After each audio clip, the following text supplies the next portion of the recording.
Well, there are so many devices that track our heart rate during a workout or even a walk. Here to break down whether or not those readouts are worth tracking is our medical expert, Dr. Payal Kohli. Dr. Kohli, good to see you. Let's talk about, for starters, heart rates. I get that when I work out, and I know I should be in this heart rate, but to a lot of people who don't track that stuff, what does it mean? Yeah, as a cardiologist, I tell all my patients to track their heart rates during their workouts because tracking your heart rate tells you a lot about how your body's responding. It also tells you how good you're meeting the goals of your workout. So instead of just looking at that number, Phil, what I want you to do is take the number 220, subtract your age. So do this math in your head. Okay. Okay, multiply that times 50%, that's what your warm-up heart rate should be. So 50 to 60% of that 220 minus your age is your warm-up zone, zone 1, where you're just kind of getting your muscles ready and getting the blood flowing. Zone 2 is when you're starting to burn fat, and so you can see that there. Zone 3 is where I want most people to live, moderate intensity, 70 to 80% of their maximum predicted, which is that 220 minus age.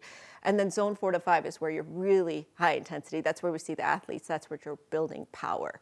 So looking at that after workout tells you how your body's responded. It also tells you how you're doing over time with trends. I'm so glad that we're talking about this. As someone that used to track her heart rate like crazy when I used to swim at UCLA. Oh, really? Yeah. Oh, remember we talked about this? Yeah. Like crazy. Yeah. Now, what I go after, like if I'm just like, doing a run or a walk, am I trying to meet the same, like if I was doing like 140, 160, 160, 180, am I trying to meet the same heart rates that I used to try to chase back then? As your 18 or 19-year-old That's self? exactly what I was going to say. So first of all, your for age you if is you different, can. Sam. So that target keeps shifting because your age keeps shifting. So what you should have it be to now? Calculate, well, I don't want to say your age on television.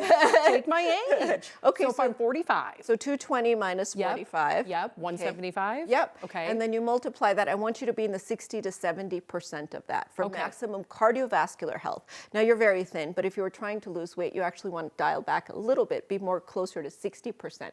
If you're trying to build endurance, you want to be around 75%. Interesting. But you're not an athlete, so you're not getting into zone 4 or zone 5, which is where you would be when you were swimming at UCLA. That is fascinating. I'm glad you said that because I've been chasing those numbers and they're hard to catch.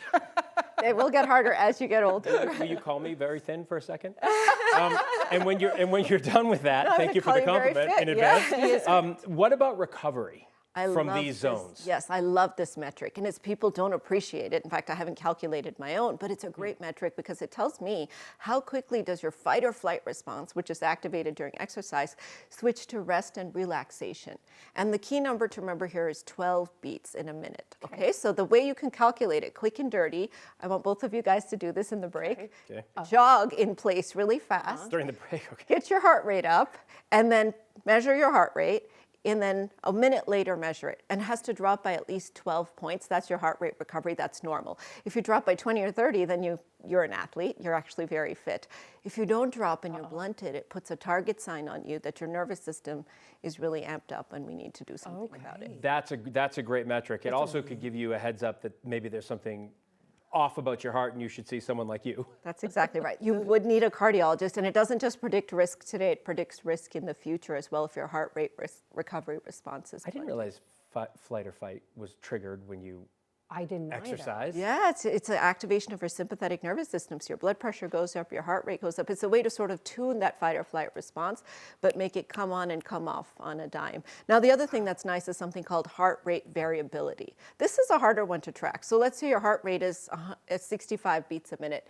Every interval between heartbeats is not exactly the same. So for this, you'll need like a smartwatch or an Oura ring or something else that tracks the heart rate variability, and it varies from day to day. So that tells me about your nervous system, your stress, your sleep, because if you have a high heart rate variability, that's great. If you're blunted, not as much so. So how do we end up using it?